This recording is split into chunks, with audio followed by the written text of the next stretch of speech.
Hi, everyone. I'm Judy, the YouTube lawyer. Today, we are doing part 3 of the verbatim reading of Dr. Charles Adelson's deposition. This is in his lawsuit suing Berkshire Life Insurance Company for disability insurance benefits. So this was a deposition that was taken of him by the opposing counsel back in December of last year. So let's get started. Thank you guys for being here. So this is Charlie Adelson responding, page 201. After the exercises were reviewed with me with the doctor and I showed him I knew how to do them. Question. Okay, and what are the exercises? He gave me a booklet to take home. And have you provided that booklet in this case? No, because I don't have it anymore. You don't have the booklet? No. Okay, so are you sure you're doing everything that's in it? Yeah. No, I remember the handout and all the stuff I went over with him. Okay, so what are the exercises that you do? He has me doing planks. Okay, do you want me to describe what a plank is? I know what a plank is, doctor. How long do you hold your planks? Maybe about 30 seconds. How many do you do? I try to do like 3 or 4 a day. 3 or 4 30-second planks a day. Try to. Yeah. Okay, what else do you do as part of your physical therapy at home? I do stretching. What kind? Laying on the ground. Okay, laying on the ground how? You want to demonstrate it for me or describe it? I sit Indian.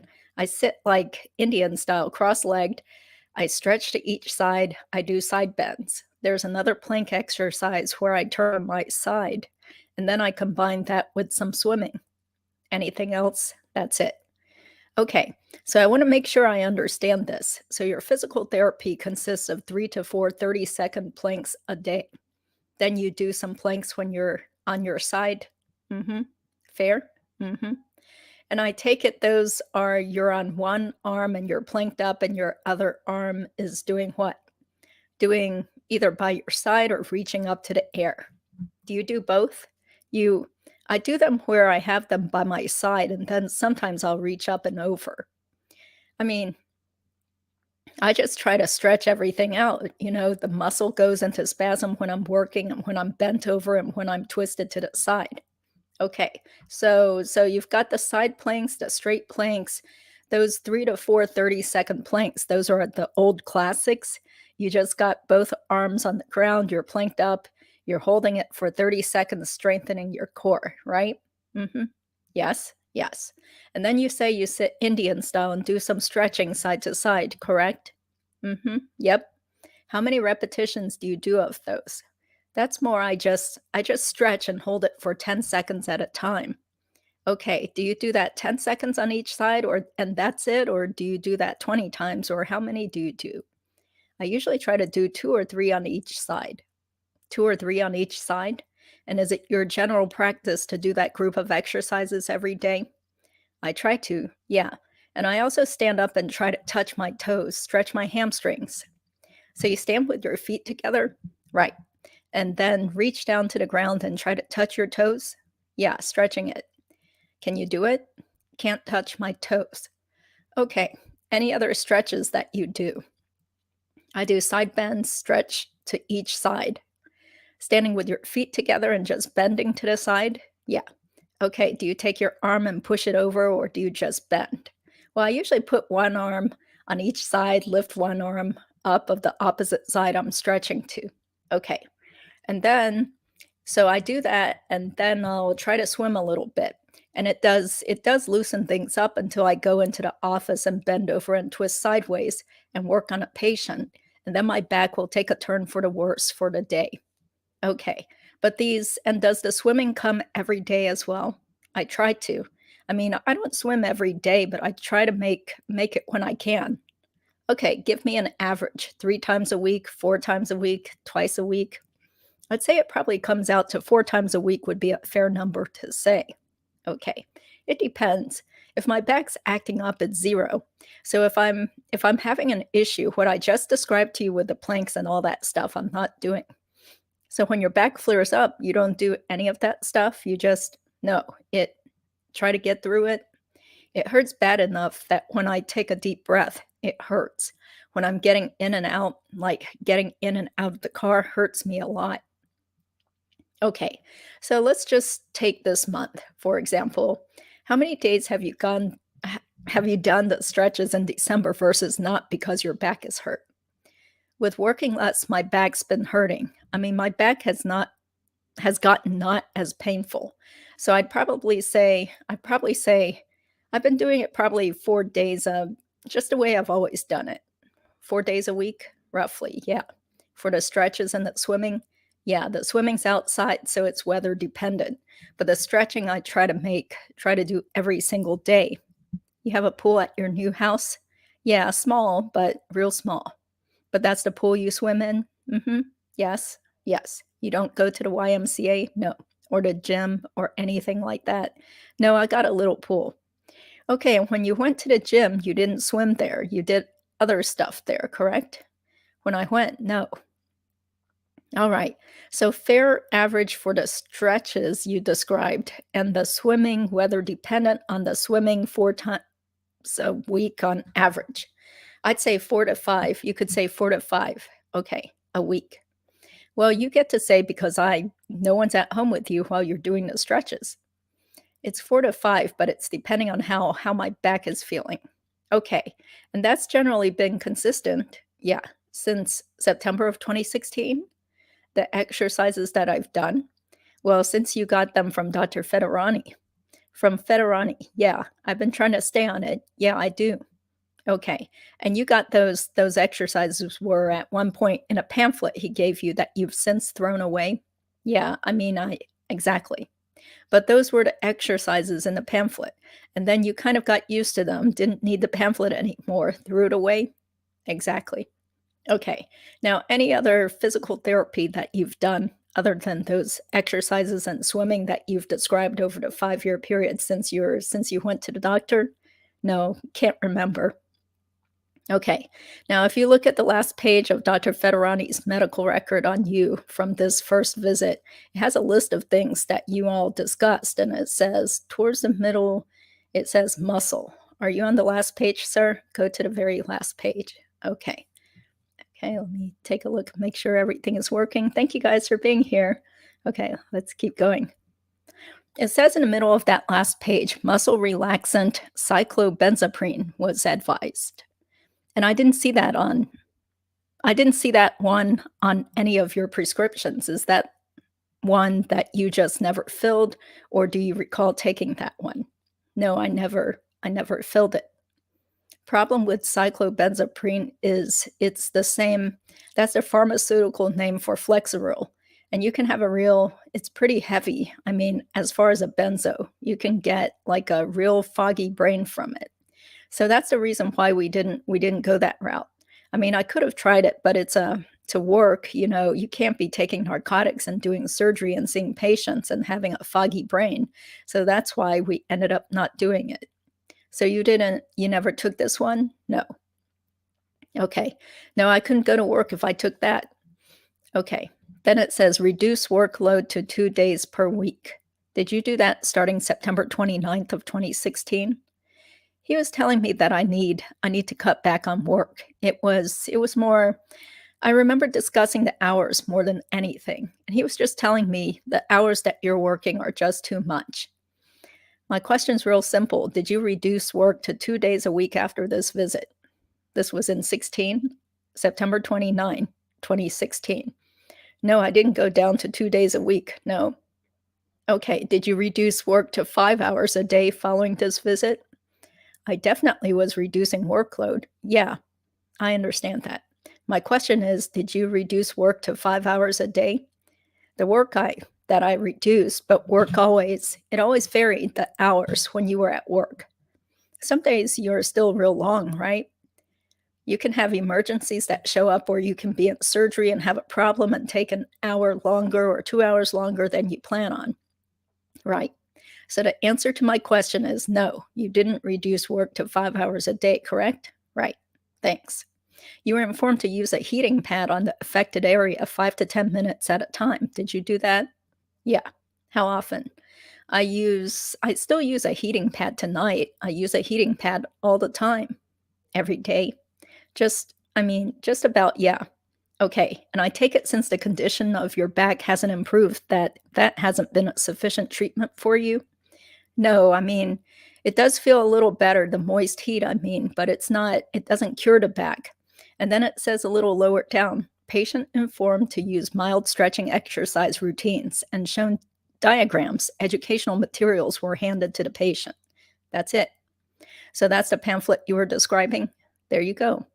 Okay. So the diagrams were like what? Pictures of the exercises, pictures and illustrations. Okay, with words.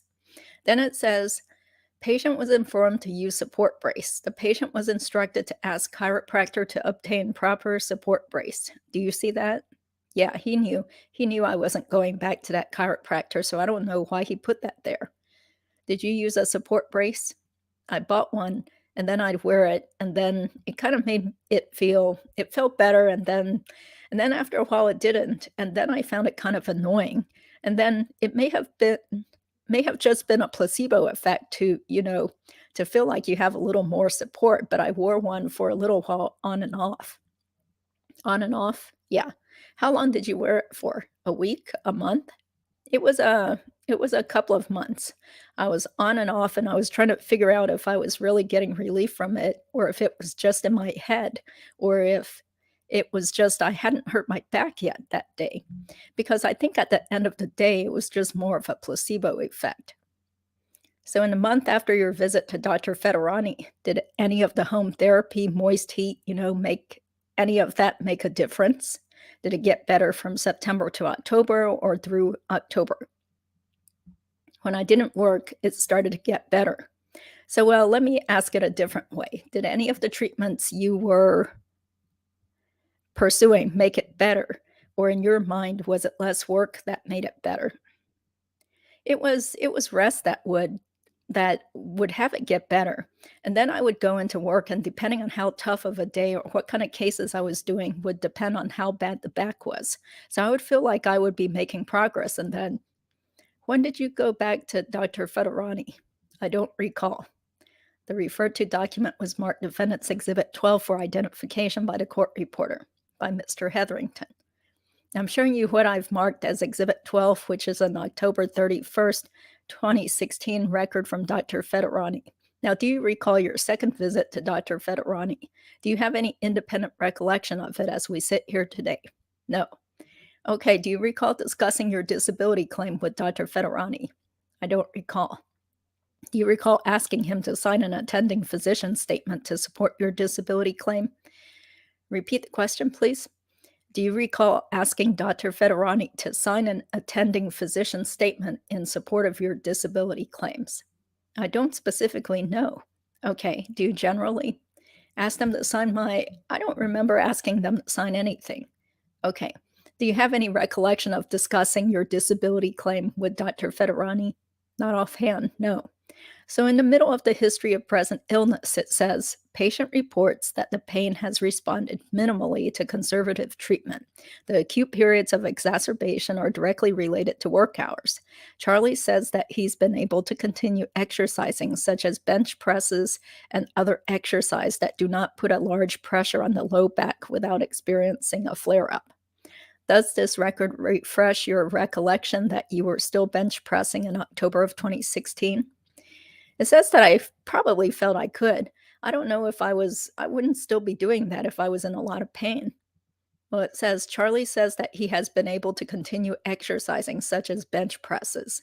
Is that true or not, At that point, it was probably push-ups, but the bench press motion is the same motion. So, no, I wasn't throwing plates around. It would have been just a bench press on the floor, which actually is really good for my lower back with the core. Then it says in the last sentence, I discussed neurosurgical options and steroid injections. Charlie prefers to defer these options as a last resort. You see that? I do.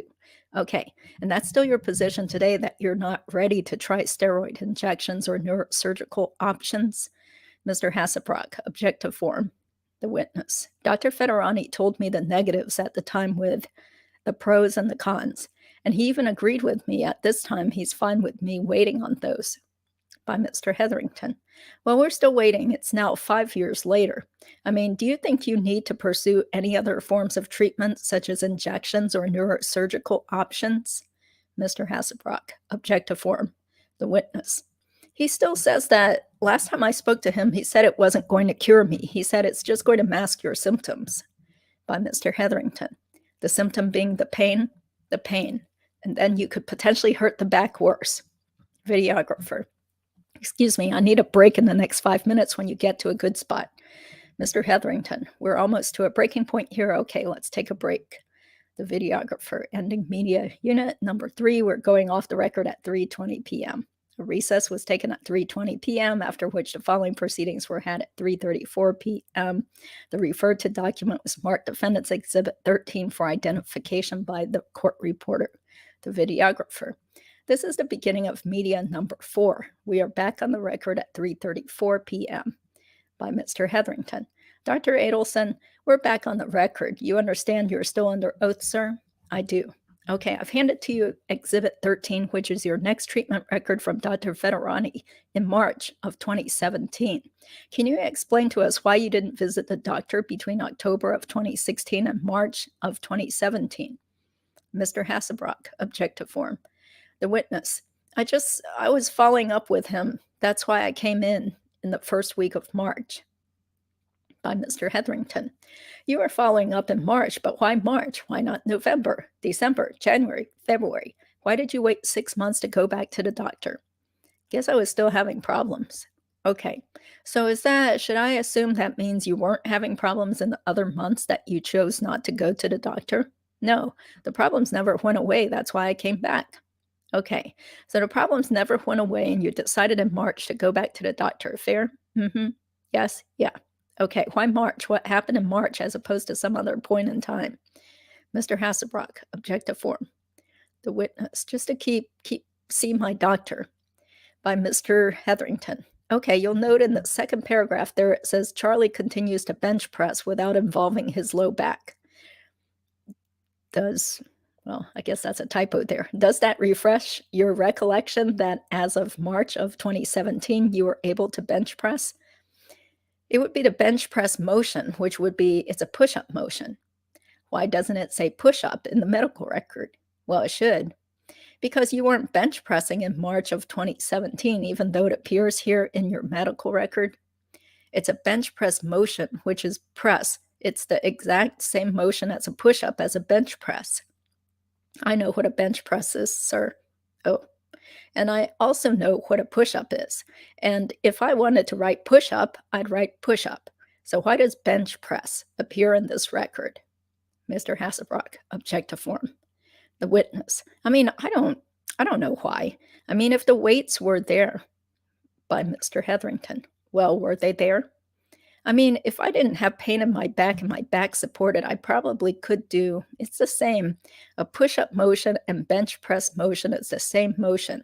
So the technicality between saying push-up and bench press, it's the press, your back supported on a bench.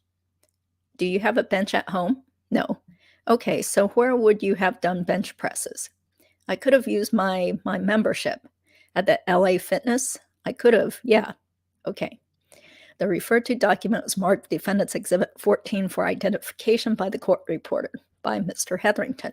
I've handed you Exhibit 14, which is the next visit to Dr. Federani, which was on October 31st of 2017. Why didn't you go to the doctor between March of 2017 and October of 2017? Mr. Hasselbrock, objective form. The witness, I did go to the doctor. By Mr. Hetherington. Between March and October, I was just continuing with the treatment that he prescribed from the last time I was there. Okay, then I followed up in March. Well, that's when he wanted to see me back, and he said there was, outside of doing this, I was continuing with the doctor's recommendations, and then I followed up with him again. You're not suggesting that you went to another doctor, or did you went and saw somebody else during this period, are you? No. Okay, now in October of 2017, it says, Charles is here after a trip he had overseas. He said the pain flared up in the trip and he feels like there is a knife in his back. You see that? Yeah, I do. Now, I'll represent to you from your interrogatory responses that that trip in October of 17 is your trip to Southeast Asia. Where was that trip?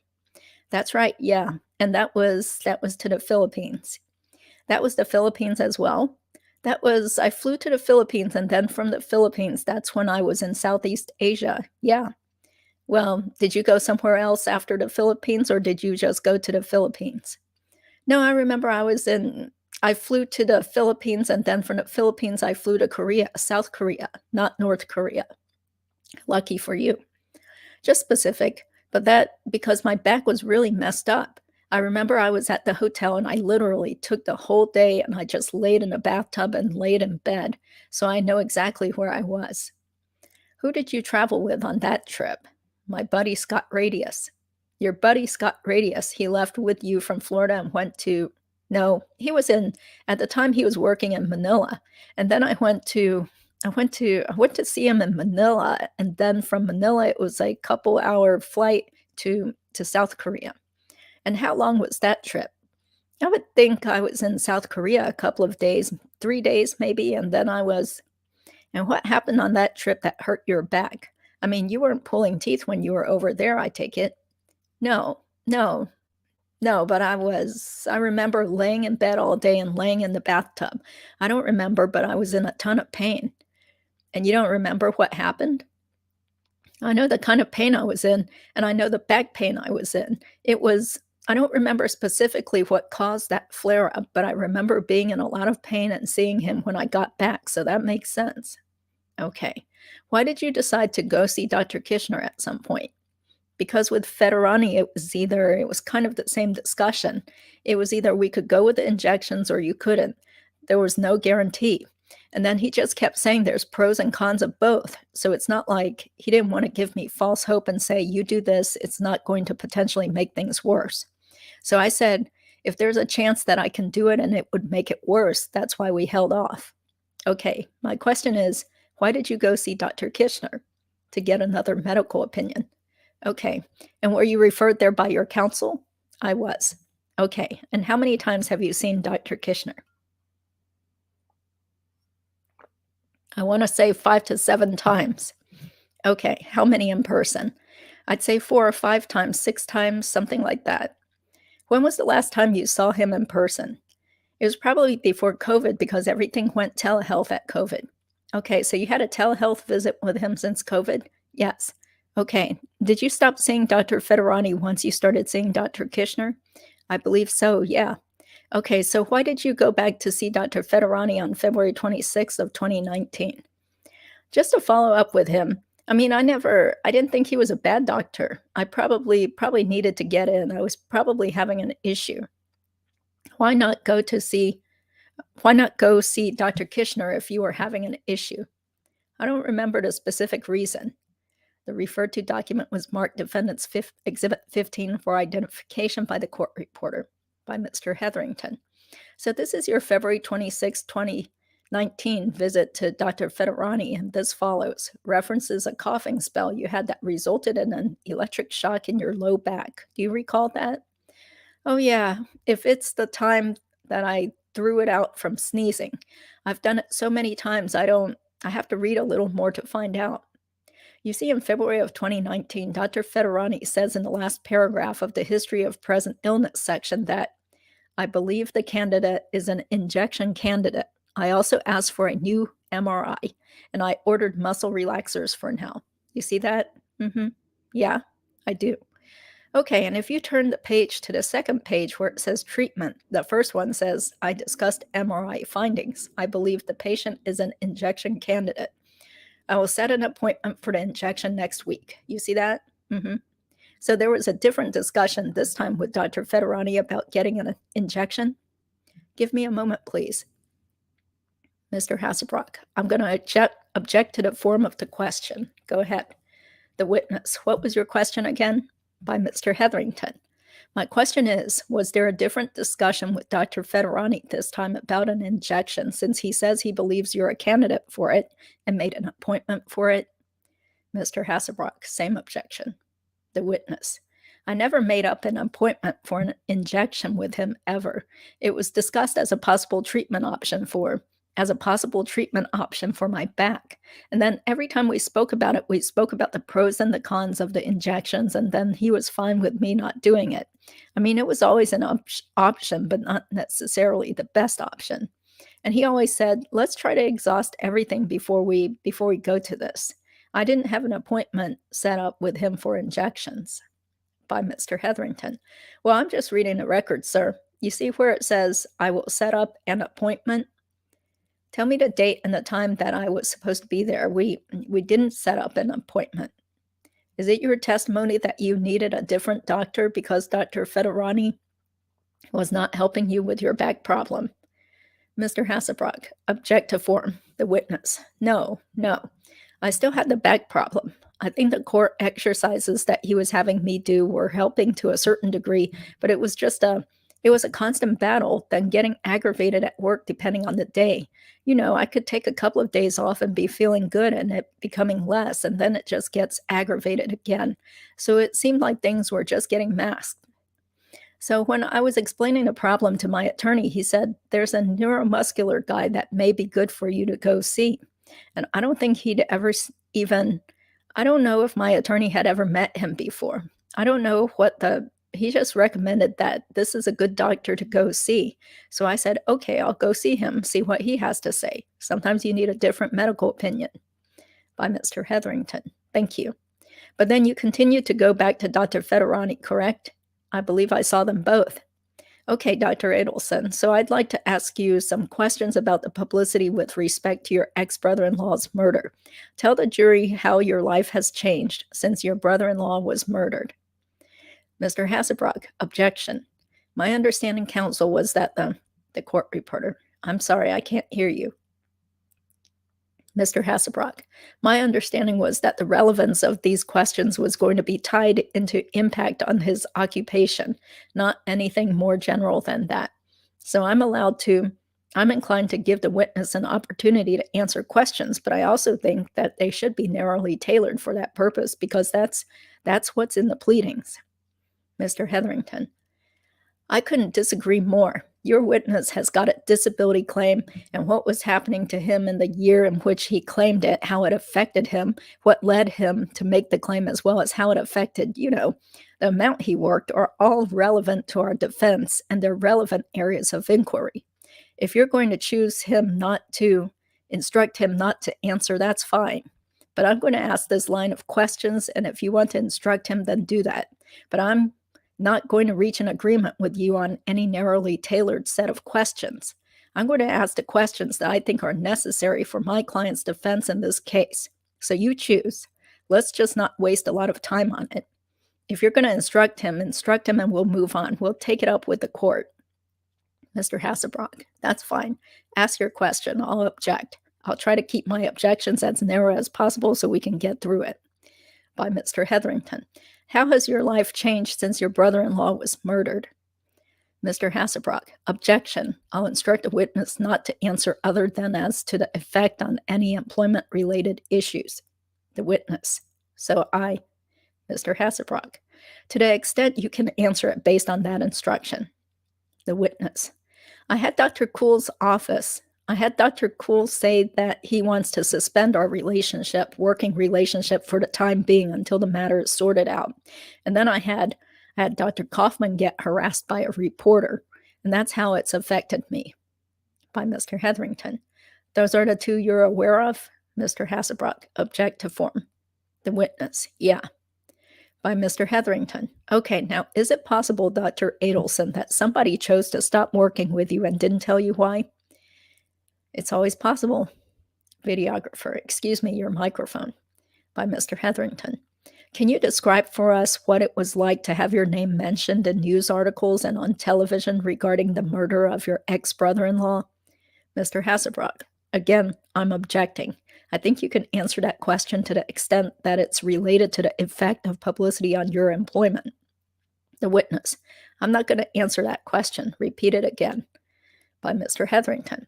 Can you describe for us what it was like to have your name mentioned in news articles and on television regarding your ex-brother-in-law's murder? Mr. Hasselbrock. Same objection, same instruction. The witness. On the advice of my counsel, I'm not going to answer your question. By Mr. Hetherington. Did having your name in news articles and on television cause you stress? Mr. Hasselbrock. Same objection, same instruction.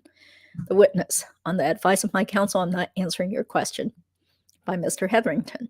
Did having your name in news articles and on television regarding your ex-brother-in-law's murder cause you anxiety? Mr. Hasselbrock. Same objection, same instruction. The witness. On the advice of my attorney, I'm not answering your questions. By Mr. Hetherington.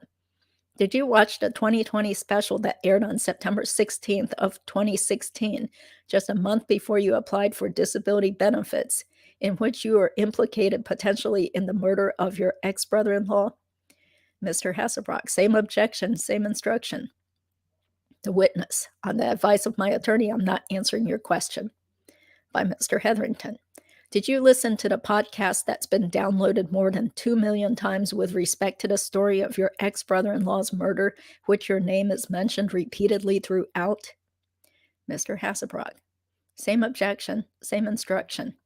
The witness. On advice of my attorney, I'm not going to answer your question. By Mr. Hetherington. Okay, you would agree with me, would you not, sir, that there was extensive publicity related to the murder in your family in 2016, fair? Mr. Hasselbrock. As to whether you're aware of publicity, if you can answer that question, go ahead. The witness. On advice of my counsel, I'm not going to answer your question. By Mr. Hetherington.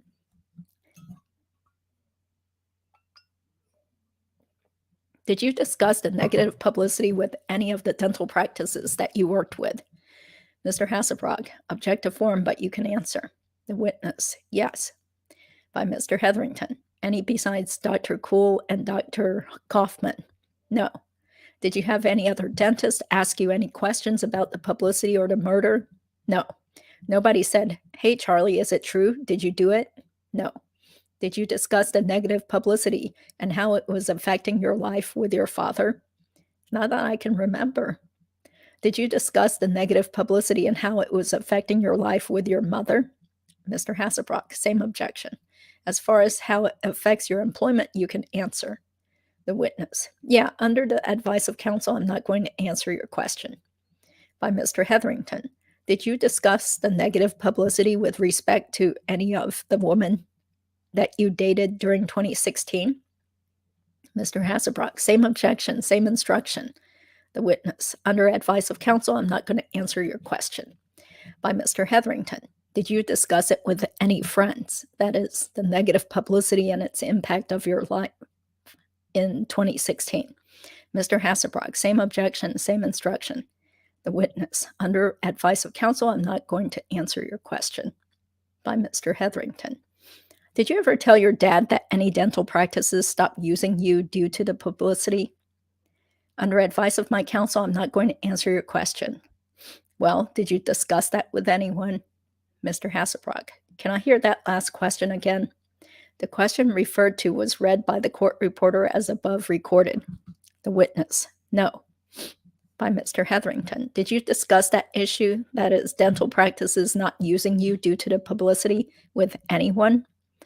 Mr. Hasselbrock. Objective form. Don't answer that question with respect to conversations with counsel, but otherwise you can answer the question. The witness. No. By Mr. Hetherington. Did the publicity surrounding the Dan Markel murder have anything to do with you selling the Adelson Institute back to your dad in 2015? Under advice of my counsel, I'm not going to answer any of your questions. Do you recall a request for records relating to Catherine Magbanua's employment at the Adelson Institute on June 21st of 2016? Mr. Hasselbrock. Same objection, and I instruct you not to answer the question. The witness. Under advice of my counsel, I'm not answering your question. By Mr. Hetherington. Are you presently the subject of a criminal investigation, to your knowledge? Mr. Hasselbrock. Objection. The instruction not to answer the question. The witness. Under advice of my counsel, I'm not going to answer your question. By Mr. Hetherington. When did you first retain counsel to deal with the criminal investigation? Mr. Hasselbrock. Objection. Instruction not to answer the question. The witness. Under advice of counsel, I'm not going to answer your question. By Mr. Hetherington. Have you been questioned by police? Mr. Hasselbrock, objection. You're instructed not to answer the question. By Mr. Hetherington, have your family members been questioned by police? Mr. Hasselbrock, objection. Same instruction. The witness, under advice of my counsel, I'm not answering your question. By Mr. Hetherington. Okay, what services did Catherine Magbanua perform as an employee of the Adelson Institute during the time period that you owned it? Mr. Hasselbrock, objection, same instruction. The witness, under advice of my counsel, I'm not answering your questions. By Mr. Hetherington, when did you become aware that your phone was tapped? Mr. Hasselbrock, objection, same instruction. The witness, under advice of my counsel, I'm not answering your question. By Mr. Hetherington, would it be fair to say, Dr. Adelson, that you were distracted by the criminal investigations and the events related to that during 2016? Mr. Hasselbrock, objection. Instruction not to answer that question other than as it would relate to your employment and occupation. The witness, under advice of my counsel, I'm not going to answer your question. By Mr. Hetherington, were you depressed during 2016? No. Did you tell your girlfriend, Ms. Umchinda, that you were miserable? When she was yelling at me? So yes, only when she yells at me. Did you tell Ms. Umchinda that everyone was out to get you in 2016? No. Is it fair to say you were angry during that time and ticked off at everything, that is, in 2016? No, it's not true. Did you tell anyone in 2016 that you had no friends anymore? That's not true. In 2016, did you keep cash in your room in a safe stapled in bundles? Under the advice of my counsel, I'm not going to answer any of your questions. He didn't give you any that time. Mr. Hasselbrock, well, that's because I was still thinking about the purpose of that question. Can you re-ask the question? By Mr. Hetherington, did you keep cash in a room in a safe stapled in bundles? Mr. Hasselbrock, objection, instruction not to answer. By Mr. Hetherington, have you ever done dental work for cash? Mr. Hasselbrock, object to form, you can answer. The witness, I can answer? Mr. Hasselbrock, yeah, you can answer if you can. The witness, no. Mr. Hasselbrock, sorry, counsel, I just want to be clear. When you asked dental work for cash, are you talking about was he ever paid by anybody he worked for in cash as opposed to a check? Mr. Hetherington, I think it's a pretty straightforward question. Did he do dental work for cash? He said no.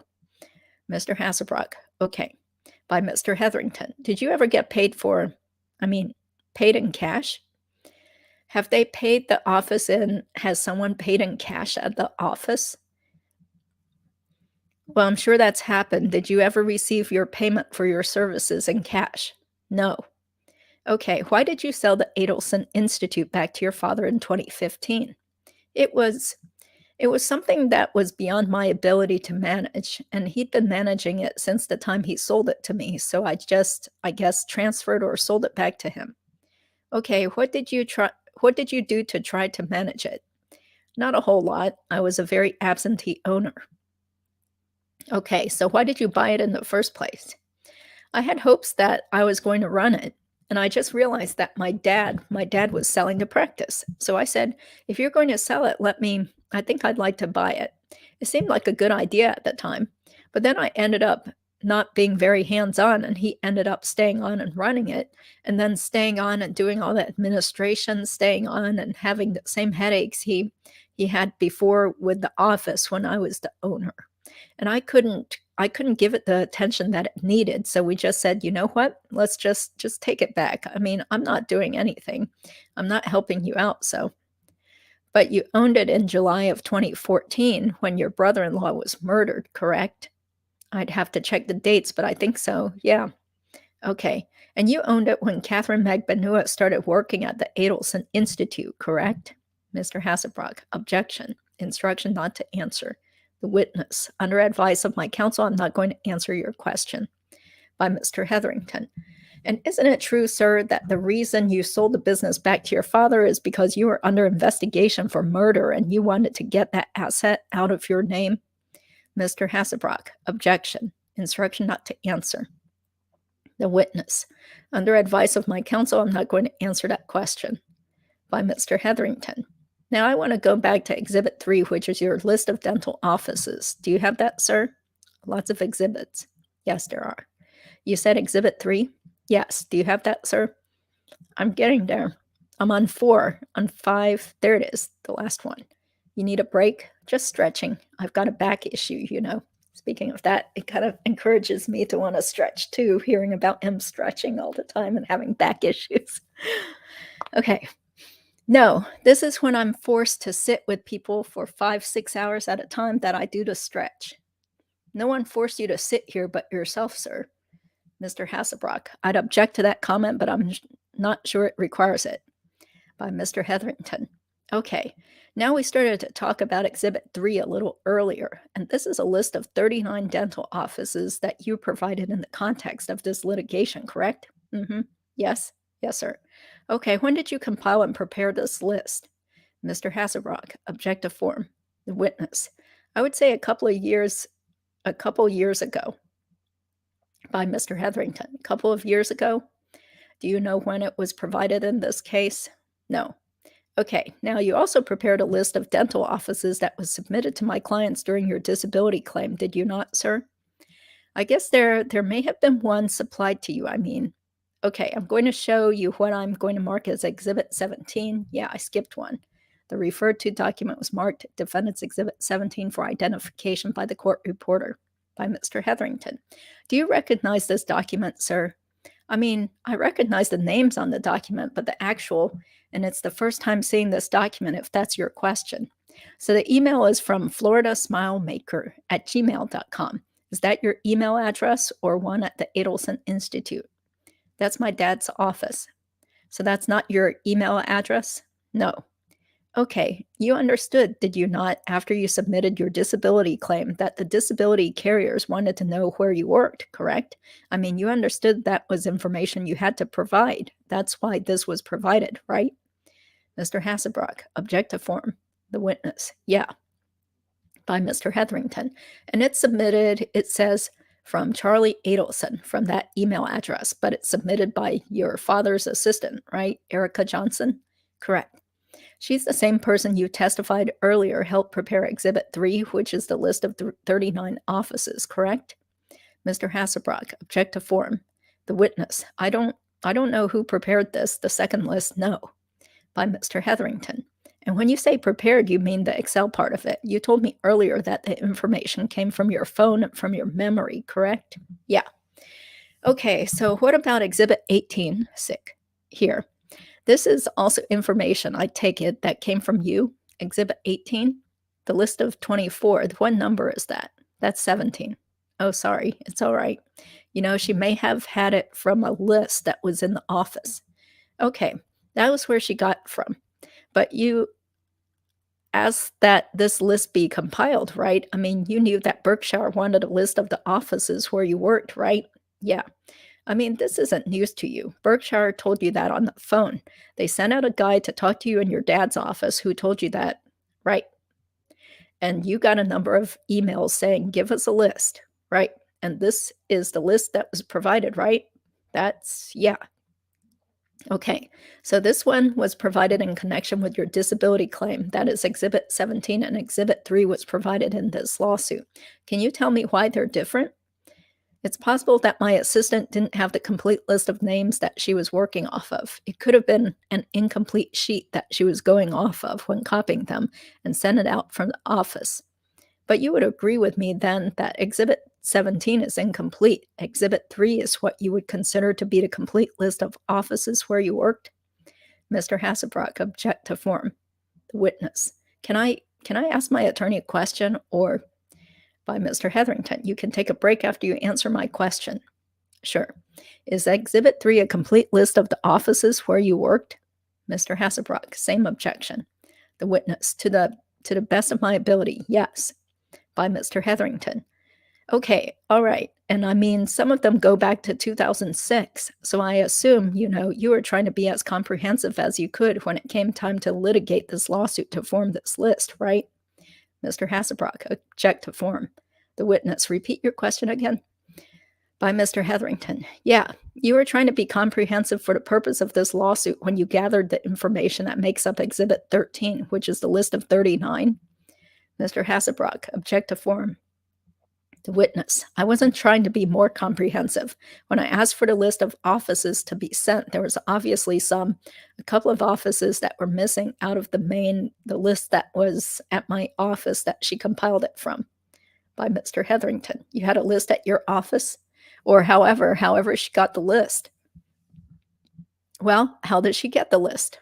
I don't recall, Mr. Hasselbrock. Counsel, the witness, how she got the names. Mr. Hasselbrock, I don't want to testify on the record, but I would like to clarify something with respect to this document, if that's okay. Mr. Hetherington, I can't tell you if it's okay or not. I don't know what. Mr. Hasselbrock, it's your record. Mr. Hetherington, you're about to say. Mr. Hasselbrock, it's your record. This was produced with Rule 26 disclosures, I believe, based on the Bates number. And my belief is that this document was created by counsel for purposes of the prior litigation and then produced in this litigation, not updated for this litigation. So I believe this was actually created and produced during the prior insurance litigation involving Standard Insurance Company and then produced with Rule 26 disclosures in this case. Mr. Hetherington, that's your belief. Mr. Hasselbrock, that's my. Mr. Hetherington, he's already told me how the document was created. But are you saying there's something wrong with the list? Mr. Hasselbrock, no, I think he told you that it was created from information provided by him, and I'm clarifying for the record what I believe this document to be. I think he was unclear about where this document came from in his testimony, so I'm just trying to clear it up. Mr. Hetherington, well, Mr. Hasselbrock, that's all. Mr. Hetherington, I appreciate your clarity. By Mr. Hetherington. But is there some other list we should be looking at, Dr. Adelson, or is it Exhibit 3 is the list, in this case, of the office's work that you've provided in this lawsuit? To the best of my recollection, this is a more complete list of names of everyone over the last 15 years, and it's always possible there's one or two offices that I can't even remember the people's names, and I was there one time, and you'd have to go back to, 2006, and I could have been in someone's office one time, never came back, and I can't remember their name. But this list, Exhibit 3, was prepared in an effort to be a comprehensive list, correct? I would assume so. Okay, and you would agree with me that Exhibit 17, which is a list that was provided to my client during the claim, is not a comprehensive list, correct? Mr. Hasselbrock, object to form. It's really not a fair question, but again, if you can answer it, you can answer it. The witness. They're probably both missing some names. By Mr. Hetherington. Well, one of them has 24 and one of them has 39. So the one during the claim has 24, and the one that was produced in this litigation has 39. Right. Why are there 15 less names on the one that was provided to my client during the claim? Mr. Hasselbrock, object to form. The witness. Let me take a look for you. I think the person compiling the list on number 17 didn't do as good of a job as the person compiling the list of names of offices I've worked at who did Exhibit 3. By Mr. Hetherington. Okay, thank you. Now I'll represent to you that your interrogatory responses in this case add two other names to Exhibit 3, and those are Dr. Ernst and the Adelson Institute. So that brings us to 41. There was a Mr. Hasselbrock, object to form. The witness. Can I talk to my attorney now after I answered your last question? Mr. Hetherington. Yeah, you can go talk to your attorney. The witness. Thanks. Mr. Hetherington, let's take a break so Dr. Adelson can talk to his attorney, the videographer. We're going off the record at 4:16 p.m. A recess was taken at 4:16 p.m., after which the following proceedings were had at 4:24 p.m. The referred to documents marked Defendant's Exhibit 16 for identification by the court reporter. The videographer. We are back on the record at 4:24 p.m. By Mr. Hetherington. Dr. Adelson, we're back from our break. You understand we're still under oath? Yes. You mentioned Mark Kuhl a couple of times. Is this the letter he sent you in May of 2016 regarding the suspension of your working relationship? Mr. Hasselbrock, are you referring to Exhibit 16, counsel? Mr. Hetherington, Exhibit 16. The witness. Yep.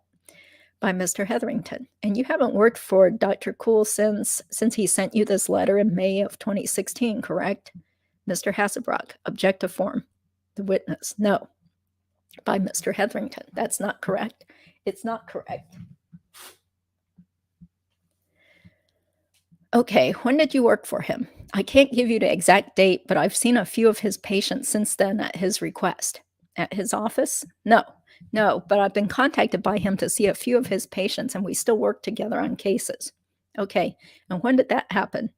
Over the course of the year since after May of 16. Okay, now in this letter, in the second paragraph, it says, you can understand why I think I have a legitimate interest in knowing the details of what happened in the murder of your sister's ex-husband, since some of the allegations involve you. You see that? Mm-hmm. And then it says, to be honest, when I asked you about it, I was disappointed with your declining to share, but I understand the need for you to follow your attorney's advice. Do you see that? I do. Okay. So you would agree with me that as of May 14 of 2016, you had an attorney who was advising you with respect to issues relating to your ex-brother-in-law's murder? Mr. Hasselbrock, objection. Same instruction for the witness to not answer the question. The witness, under the advice of legal counsel, I'm instructed not to answer your question. By Mr. Hetherington. Well, is this letter incorrect? It sounds like you were comfortable telling Dr. Kuhl that you were acting on your attorney's advice, but you're not comfortable telling us here today? Mr. Hasselbrock, same objection, same instruction. The witness, I have followed my attorney's advice not to answer your question. By Mr. Hetherington, tell me everything you recall about your conversation with Dr. Kuhl that precipitated this letter. I was in his office working. He said, can I talk to you? I said, sure. He decided to start asking me questions about my sister's ex-husband and I told him that I can't discuss anything with you. That's all you recall? Yeah, kept it very simple. I said, I'm not allowed to discuss anything. Why were you not allowed to discuss anything? The attorney's advice was not to discuss anything with anyone. Okay, so I've asked you this question like 3 times now, and you haven't answered it, and now you just gave me the answer. So you had an attorney in May of 16, and you had been advised not to discuss anything related to your ex-brother-in-law's murder, correct? Mr. Hasselbrock, same objection. Mr. Hetherington, he answered the question. You're going to instruct him now not to answer? The witness, under the advice of my counsel, I was instructed not to discuss it. By Mr. Hetherington. Which counsel? This counsel or the counsel you had before? I mean, are you refusing to answer my question now? Or are you telling me that based on the advice of your criminal counsel that you can't answer it? I'm just trying to understand. Mr. Hasselbrock, I'm the only lawyer that's in the room representing him today. So, I mean, if he can answer that question, I'll allow him to answer it. But I've given the instruction and I believe that's what he's relying on. The witness. As advised from my attorney here today, I'm not answering your question. By Mr. Hetherington. Okay, now you told us about Dr. Kaufman, and we've seen this letter from Dr. Kuhl. Did any other dentist raise the issue of your ex-brother-in-law's murder or the press surrounding it with you in any way? Mr. Hasselbrock, object to form. You can answer. The witness, no. By Mr. Hetherington. As we sit here today, are you aware of which dentist on this Exhibit 3 decided not to continue to call you because of the publicity surrounding your ex-brother-in-law's murder? Mr. Hasselbrock, object to the form. You can answer.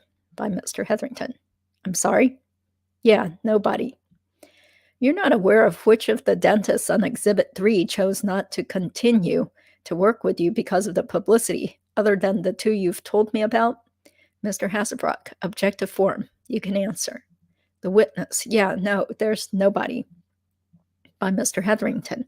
Do you suspect that some of the dentists on Exhibit 3 might not have been comfortable continuing to work with you because of the press surrounding your ex-brother-in-law's murder? No. Mr. Hasselbrock, object to form. By Mr. Hetherington. You don't believe that's possible? I mean, you know it happened twice, but you don't think it's possible that any of the other dentists might not have felt the same way as Dr. Kuhl or Dr. Kaufman? Mr. Hasselbrock, object to form. The witness. I don't hypothesize on why people don't want to work with me. By Mr. Hetherington. Okay, so back to Exhibit 3. I want to take a look and talk about the dentists on the list. Take a look at dentist number 5. All right. Who is Richard Douglas? Richard Douglas is a periodontist that works he's a periodontist, Dr. Douglas. Okay, now this says you stopped working with him in 2011. Do you see that? I do. Okay, so did that have anything to do with your back? No. Okay, why did you stop working with Dr. Douglas? Sold his practice. Okay, so we can cross that one off for the purposes of this case, in the sense that nothing relating to Dr. Douglas not working or you choosing not to work for Dr. Douglas has anything to do with your back. Fair? Fair. Okay, take a look at number 6. Is that Dr. Rieti? Rieti. Now your list says 2006 to 2014.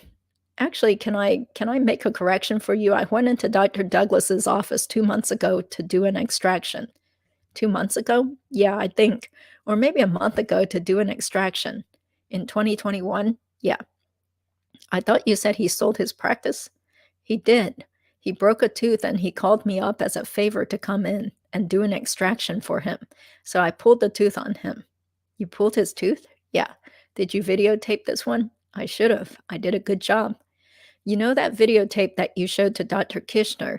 It's been produced in this case of you pulling your dad's tooth. That was just because it was my dad is why it got filmed. But yeah, who filmed it? It wasn't me. I know, I watched a video. Who filmed it? Was your attorney there? No, it was probably someone saying, look at me. I probably said, look at me making my dad proud. And will you take a video for me? So it wasn't the assistant because she was holding the suction. My assistant, it wasn't my dad because he was a patient, and it wasn't me, so it would have had to be somebody else. Your powers of deductive reasoning are mind-numbing. Who was it? I don't know. Okay, so Dr. Douglas, so you went in and took Dr. Douglas's tooth out. He called you and said, come take out my tooth? His wife called me. Okay, but that wasn't for pay. You just did that as a favor? Correct. Okay, so you're not changing your testimony that we can kind of take Dr. Douglas out. It doesn't have anything to do with your back, right? Right. He sold his practice, but he asked me to come pull. He fractured, I believe it was tooth number 1, upper right in the back. Oh, that one. Yeah, and I did it for free. Okay, now back to Dr. Rieti. It says 2014. Now, this doctor was on the list of 24 and is on the list here in Exhibit 3. Why did you stop working for Dr. Rieti? I don't know. How did you know that you stopped in 2014? Been a while since she called me up. And that was obviously more than a year before you hurt your back in the Philippines, right? It was, looks like it. Okay, so Dr. Rieti deciding not to use you for whatever reason has nothing to do with your back, right? Correct. Okay, she hasn't called and you said, no, I can't come in. You just haven't worked there since 2014. Fair? That's about an estimate of the last I was there. I mean, you'd have to call the office to get the exact date of the last time I saw a patient. Yeah, well, at her office. I did call the office and, okay. It looks like you haven't worked there since 2014, which is consistent with your list. Okay, great. Any reason to disagree with that? Not unless you have evidence for it. I'm just trying to narrow this down as to which ones might relate to your back or some of these other issues in the case. And it sounds like this is one that doesn't, correct? I don't know why I don't know why I haven't been called back. Okay, fair. I'm not suggesting I never know. Honestly, unless someone tells me, I don't know the reason why. Okay, and so you don't know in this case, for example, maybe the publicity around your ex-brother-in-law's murder really bothered her, and that's why she hasn't called you back, or it could be some other reason. You just don't know, correct? Mr. Hasselbrock, objective form. The witness. I've lost offices throughout the years for lots of different reasons, and most of the time you never know the real reason. By Mr. Hetherington, right. And in this case, we don't know the reason, correct? I don't know the reason. All right, thanks. All right. Now take a look at number 11 on the list. Sure. That is Dr. O'Neill? That is. Now I've seen Dr. O'Neill. It looks like he's associated with something called Woodmont Family Dentistry. You see that? Do I see that? Where do I see that? Under his name. It says Dr. Tom O'Neill, 7707 North University Drive, Tamarack, Florida. Very well.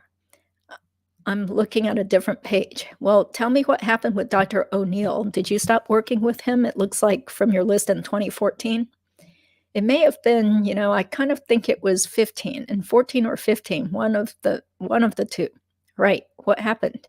He sold the practice to a company called Heartland. Heartland is a big company that buys up lots of individual dental offices.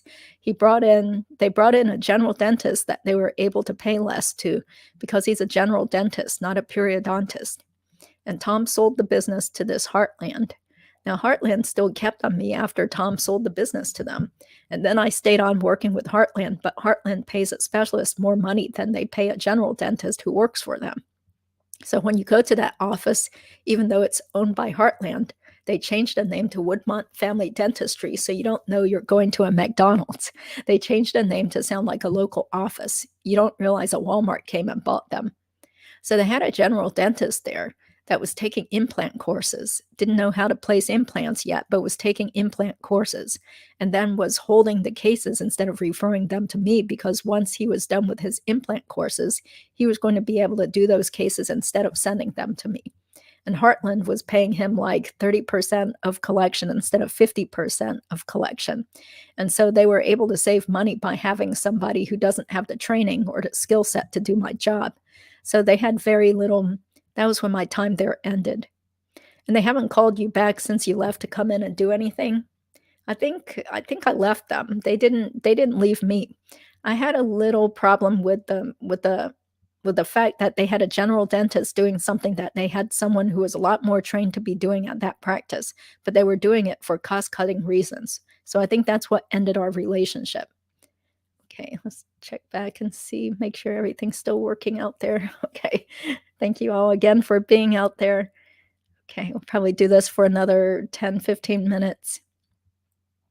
And then also, I think I had an issue with them at some point where I was doing work, but it was being put by the assistant under the wrong provider. And then whoever was treatment planning the work was getting paid for the work that I was later doing. So if a dentist treatment planned 2 implants, and then I came into the office and did the 2 implants, when they checked them out at the front desk, since a coding error could have happened when I got my paycheck, I was missing payment for the services rendered. So it became a disaster. You didn't want to work there anymore? That's a good reason. So you chose to leave them and you haven't gone back? Well, I mean, they chose to give all my work to. It's been 6 years. I definitely didn't miss them. Fair enough. Let me show you Exhibit 18 real quick. The referred to document was marked Defendant's Exhibit 18 for identification by the court reporter by Mr. Hetherington.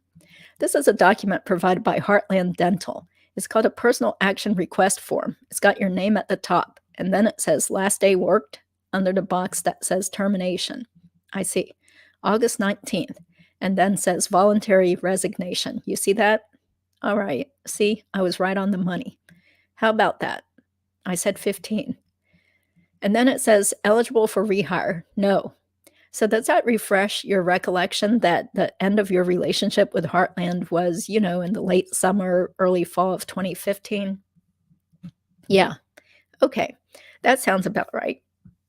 And all those reasons you just described for me with respect to Heartland had nothing to do with your back. They had to do with reasons you were just telling me about as to why you left, correct?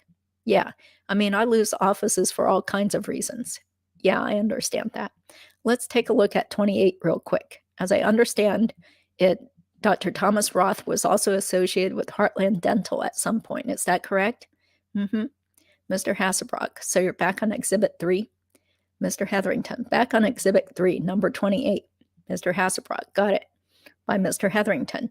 Is the story the same with respect to Dr. Roth, part of that same group, and you just would have, that termination, voluntary termination would have, yeah. He was placing his own implants too, so he's a general dentist and he sold out his practice to Heartland, and I believe they were either bringing in someone cheaper to do it or he was doing it himself. So that would have been at the same time. And again, having nothing to do with your back issues, correct? No, that's not correct, or yes, you're agreeing with me. No, that didn't end because of my back. No, right. And Dr. Roth hasn't called you to do anything since you terminated your relationship with Heartland in 2015, correct? That was the end of 15. No, that's correct? Correct, yeah. Okay. And you don't know if Dr. Roth had any concerns about the publicity relating to your ex-brother-in-law's murder with respect to working with you, do you? Under advice of my counsel, I'm not going to answer any of your questions about that. Mr. Hasselbrock, I'm sorry, can I? By Mr. Hetherington. Well, hold on now. Mr. Hasselbrock, can I hear the question again? Mr. Hetherington, yeah. The question referred to was read by the court reporter as above recorded. The witness, not that he ever told me. By Mr. Hetherington. Okay, so I just want to make sure you refused to answer, which led me to believe that you were aware of something, so no. I just want to make sure I understand. If you're not aware of anything, you're not aware of anything. That was my question. You don't know, never spoke to him about it. I get that. But do you have reason to know whether Dr. Roth had any concerns about the publicity surrounding your ex-brother-in-law's murder? No reason to. No one else has told you. You haven't heard anything. Nothing like that would lead you to believe that Dr. Roth might have had some concern. No knowledge to make me believe that. So why did you refuse to answer my question when I asked you the first time? Mr. Hasselbrock, object to form. The witness, probably just easier to repeat the question. By Mr. Hetherington, you're free to ask me to do that at any time. All right. Okay, let's go to number 14 on Exhibit 3. This is Premier Smile Center. And it says based on your dates there, it says you stopped working in 2013 for the Premier Smile Center, and that's Dr. Johnson? Yeah, it was 13 or 14, somewhere in that vicinity. Okay, but long before your back hurt? Back before 16, yeah, for sure. Well, yeah, let me rephrase that. You stopped working with Dr. Johnson before the January 2016 trip where you hurt your back in the taxi cab, correct? Yeah. Okay, and so we can take Dr. Johnson off our list as one that doesn't have anything to do with your back. Is that fair? Yeah. I take it have you spoken, well, when you say haven't had anything to do with your back, all these years that you see, let's say like 2008 to 2013. Those are years that I spent standing there bent to the side, twisted and working for hours on end. So when you say it doesn't have anything to do with your back, all this is how I hurt my back. So when you say this doesn't have anything to do with your back, that's completely false. Having been there from 2008 to 2013 or 14 and working hours the way I did is what led me to have this problem. Let's make sure we're talking about the same thing because I'm not trying to make you uncomfortable with my questions with respect to your back. What I'm trying to establish on this list are the doctors that you reduced work from because of your back pain. And some of these, it looks like you stopped working for many years before you say your back got hurt. And so when I said it had nothing to do with your back, what I mean is you didn't stop working with these folks because of your back. And I've asked you for each one if any of them have called you since for you to come back. And so do you understand the difference? I'm not taking issue with your career of work for these people.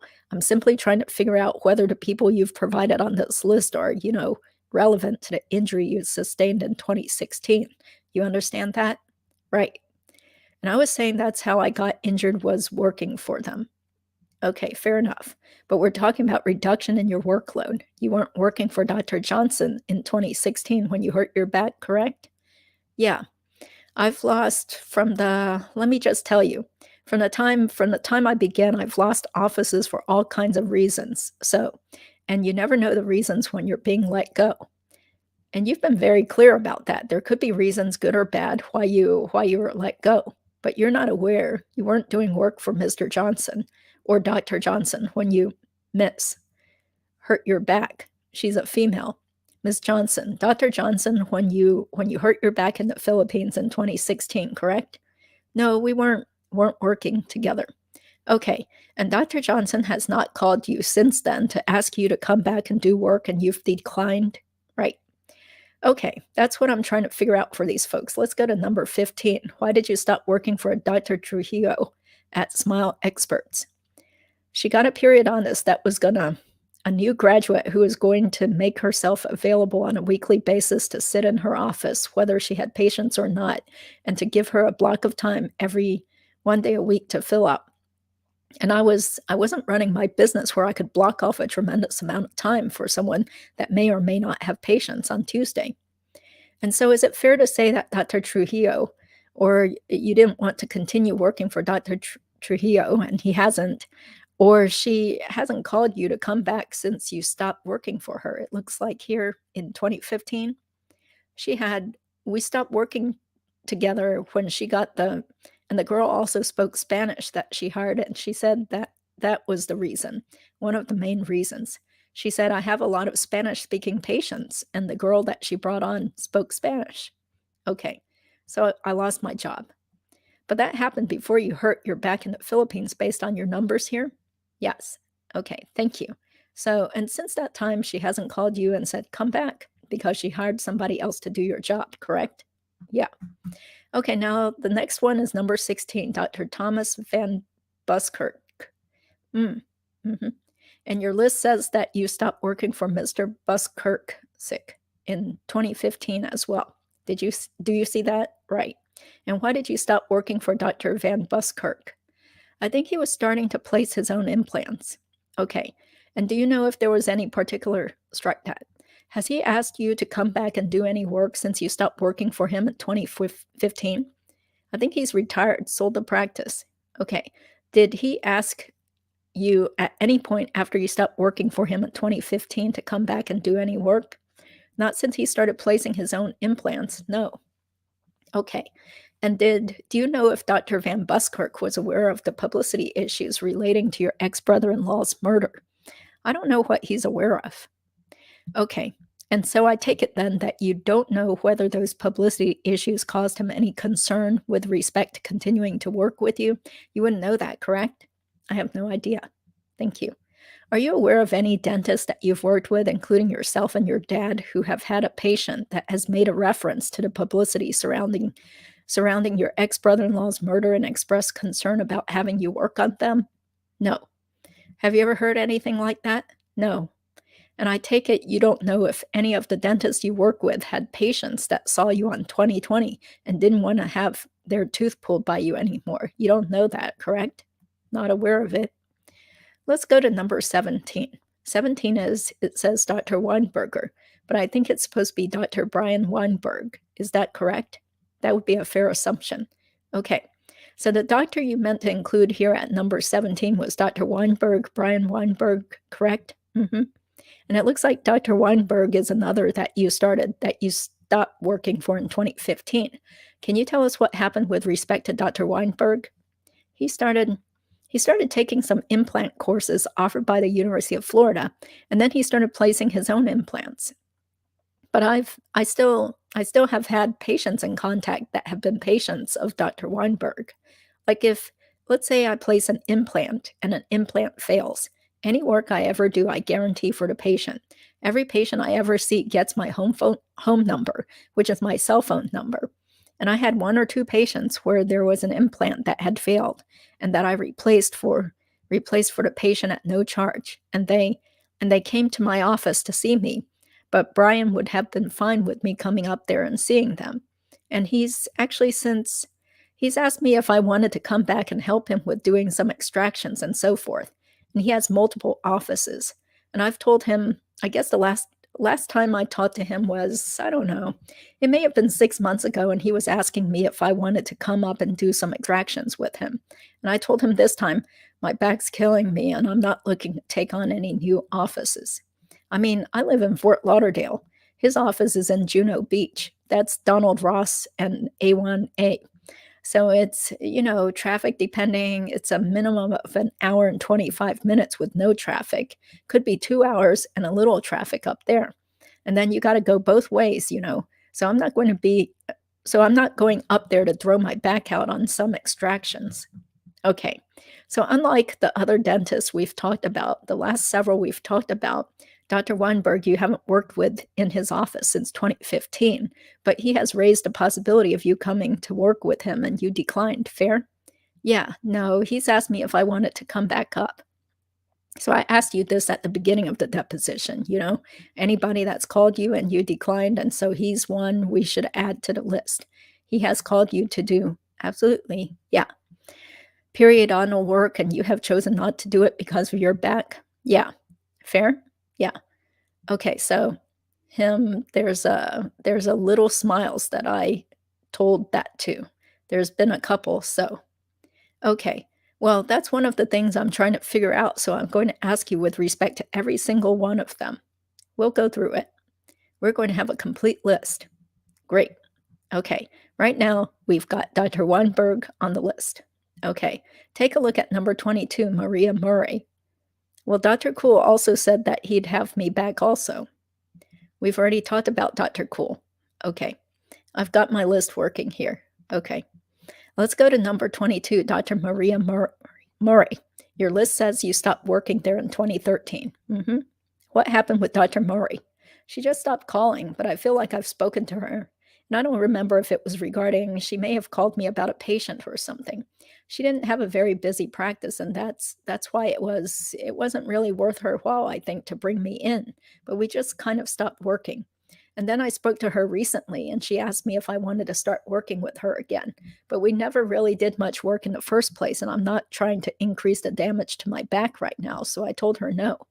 The referred to document was marked Defendant's Exhibit 19 for identification by the court reporter, by Mr. Hetherington. Let me show you what I've marked as Exhibit 19. This is a letter from Dr. Murray from a week or so ago. It said you worked with her in 2013, 2014, and saw less than 5 patients, that you came to her office 1 to 2 times, and that they no longer use you because they have an on-site specialist in their office who now handles these specialties. Makes sense, because she asked me if I wanted to come back, and I told her no. Well, why would she ask you to come back if she has an on-site specialist? It's probably before she got her on-site specialist. That makes sense. I wish the guy good luck. I had almost no business there. Well, I was going to say it doesn't look like you did very much there anyway. No, I mean, she was a very nice person, and that's why I enjoyed working with her. But business-wise, there wasn't much business there. And certainly, whatever this little amount of business was done long before your trip to the Philippines in January of 2016, correct? Yes? Yes, sir. I think when she contacted me again, I feel like she was asking me advice about one of her daughters about school, whether like medical school or dental school. I feel like that's why she called me up when we talked on the phone last time. And that's when she had asked me also, like, hey, do you want any interest in coming in and doing some more work? And I was thinking to myself, there wasn't much work there to begin with, and my back's killing me. So the thought of picking up new offices is not what I want to do. That's what I told her. Let's take a look at number 23, Dr. Liliana Hernandez. Okay. Now, as I understand it, well, based on your list here, Dr. Hernandez, you stopped working with her in 2014, correct? Probably, yeah. Okay, and Dr. Hernandez, as I understand it, took an implant course in 2015 and didn't have a need for your services anymore. Is that your recollection? You said Hernandez? Yes. I don't remember the reason why me and Dr. Hernandez stopped working together. I mean, she was a nice lady. We never had a problem. I just think there wasn't much work there. Scheduling may have become an issue. Haven't talked to her since you stopped working there? No, I haven't spoken or seen her since. Okay, let's take a look at 25. You mentioned Little Smiles. Is it your testimony that Little Smiles, they do kids' teeth, right? They don't have a lot of implants and such, do they? No. So it's Little Smiles, not Big Smiles. Yeah, right. So you're not pulling a bunch of teeth and, doing a bunch of implants with the little kids, are you? Pulling a ton of teeth and doing it's an orthodontist that owns that practice. So I did a lot of what's called like canine uncover. So you have an impacted canine, and I'll do the surgery, reflect the gums, reflect the bone, bond and bracket the tooth, and attach a chain to it, and so you can bring the tooth into the mouth for the kid. Okay, but for the orthodontist. When you were doing that work, I've got the records here. Looks like you were doing it in 2013 and 2014, which is not quite what you've got there. 2009 to 2005, but it's before 2016, correct?